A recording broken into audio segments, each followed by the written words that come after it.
What's up everyone, it's me, the Action Figure Freak once again with another Star Wars Sunday, and today I've got you the pretty new Savage Opress figure of the Star Wars The Black Series line.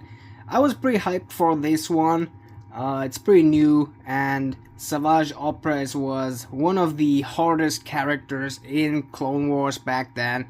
So yeah, I'm pretty interested if this figure can even move with all this armor. But we'll see about that. Let's get this thing open. And here we got him right out of the box, giving it a quick 360 as always before I get my dirty ass fingers all over the figure. So yeah, I haven't seen much of this figure so far, and I'm already impressed. I'm already impressed a lot. So this figure looks really good, and the articulation is... Man, I'm just proud of Hasbro. Once in a lifetime. But yeah, let's start off, as always, with the articulation. And that's the impressing part. So starting off here with the double-sided neck joint, it's okay. It's okay. So as you see, that's mostly all of the articulation on the head. He can't move that good to the back or, other sides. But it's good enough, I would say. You get the one-jointed swiveled elbows, and there is where peak happens. So I thought because of these shoulder pads, he wouldn't be able to move. But we get some of the best butterfly joints on all Black Series on him. So if we pull the arms to the front here, you can see how much he can go inside to the chest. And it's like on a few Marvel Legends. There is some kind of pin, some tongue inside of the shoulder joint. So that thing moves with his arm. It's a rubber plastic, so it can bend a lot. You can push that aside. It's really good what they have done. We get the one-jointed swiveled elbows, as we know. Because of his forearm protection here, kind of gets in the way, but not too much. Like they even made it with the triceps going under his forearm pad here, so he can at least go that far behind, which is pretty good. For the hands, let's see real quick, let's detach that one. And yes, we get the exact same as on the Phantom Menace 3 pack I opened 2 weeks ago. So that articulation is pretty new. We have no vertical or horizontal hinges. He can just move a little bit in circles. I think it's pretty good, but it's growing on me. But like, yeah, it will take a little while to know that better. Then we have the upper chest swivel, which moves pretty okay. And to that, we actually have a lower hip swivel. I wish Hasbro would do that on all their figures. Upper and lower chest swivel, because look how far he can move. It's really good. What else do we have under that coat here? We get we have, oh god, ball jointed legs, but we have no swivel up here. That's bad. That's hella bad. Holy. Down there we got one jointed swiveled knees. Do we have at least... Yeah, we have boot swivels, vertical hinged feet, as well as swivels here. So, mostly pretty basic articulation, but I don't know how much I think of the legs. I mean, at least, they made the holes in the legs here, as you can see. There, you can see pretty good.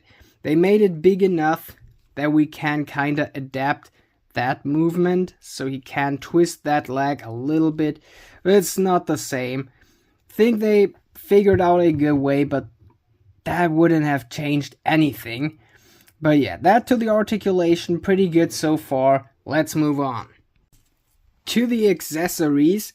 Here we got the giant ass staff.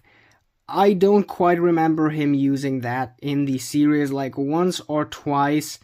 And only remember this from the Lego set where he appeared in. So that looks really nice. We got a lot of battle damage and scratches on top of here. The silver looks amazing. The handle itself too Got also a little bit of battle damage, and here's a little sharper side on the bottom, so that's really good. Then we got the double-sided lightsaber with detachable lightsaber parts, so as always pretty good. The handle itself, I gotta say, they slayed. Looks really good. And we have a little hole right here, so we can actually attach it to his to his belt, and I think that looks pretty good. Is one of the best versions where it won't really fall off. Really nice. Also another fact. Let's see if he can. Wait. Okay, didn't realize that. I don't know if that's even wanted, but like, we got forearm swivels. We got forearm swivels on this one. Damn, that's amazing. That's amazing. But yeah, let's see about the details on this figure, and then we'll do the rating 1 to 10. So first up to the details on the figure itself, let's start off with the face scan. I think that looks absolutely amazing. Think on the top, not that much, but at least the horns and the face itself looks like a fucking king. Looks amazing. The shoulder pads here, they have a lot of rust on it, a lot of dirt. Looks really, really good. Even under it on parts where you can't even see it, the chest plate and all is dirty as hell. It looks really good, as well as on all the other armor parts here. Can kind of see that on camera, but yeah, it looks really nice. Also, the fingernails are painted and sharpened. Really cool. We got a molded on logo on the skirt right here. The other skirt here is cloth, so really, really nice. We got a little more battle damage here on the shin, so that's really cool. The belt buckles and the belts itself here are painted on, and we got some steel on the boots as well. Really nice. The best detail is actually for me these new hand joints, because I've tried it out on Darth Maul. They don't have to think about so much with with the vertical hinged and stuff, you know. So he can hold his lightsaber really good like that. Let's try that out real quick. Double-handed, grabbing it, and these hands, you see, there a vertical hinge would have been needed, but like we have both now, which is pretty good. So you can hold it like that, pretty good. And also for battle poses, it's really good. Like they adapt just the way he needs to grab it for the way you put it. I think it's really good. I don't know if that would also be possible with vertical hinged hands, but the good side is, since we have, oh god, hands that ain't pegged. Okay, I ripped out the wrong side, but like normally we would see the hinge right here, and on many figures, because of the big forearm parts, mostly because of armor and stuff, we can't move the hinge fully. As you see, also here is a little issue with that, but we can't see any joint, and we can a little bend over the edge. We can kind of push it a little further. So I gotta say, it's a pretty good solution. It's still growing on me, but I don't used to know that. So yeah, let's do some poses real quick, and then we're finally finished. That's what I mean. That's poses that wouldn't be possible with a lot of Black Series figures, and it's absolutely needed. He can do that long gripped or short gripped. Really, really cool. So yeah, rating 1 to 10, I would almost say that's probably my best Black Series figure. Like, for real now, I'm not capping or anything. That's probably the best Black Series figure I ever had. So I would give this figure a solid rating 1 to 10. Whoa, that's hard. But I would give it an 8.5.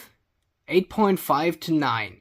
There's not much they could have done better, like maybe with the legs, but as you see, it works. It works. Due to the shin swivel down there, it still works as it should. These shoulder pads are just the best way they could have done it. Pretty sure, at least. So yeah, 8.5. I'ma stick with 9 out of 10. Really good figure if you need some Savage Opress for your Black Series display. That one is the way to go. I mean that there is no different one. At least I don't know if there's another one, but like that one is really good. It's a 9 out of 10 Black Series for me. So yeah, since there's not much more to say, I hope you could all like and subscribe for more like this. Have an absolutely awesome day. Now it's finally time to say, action out!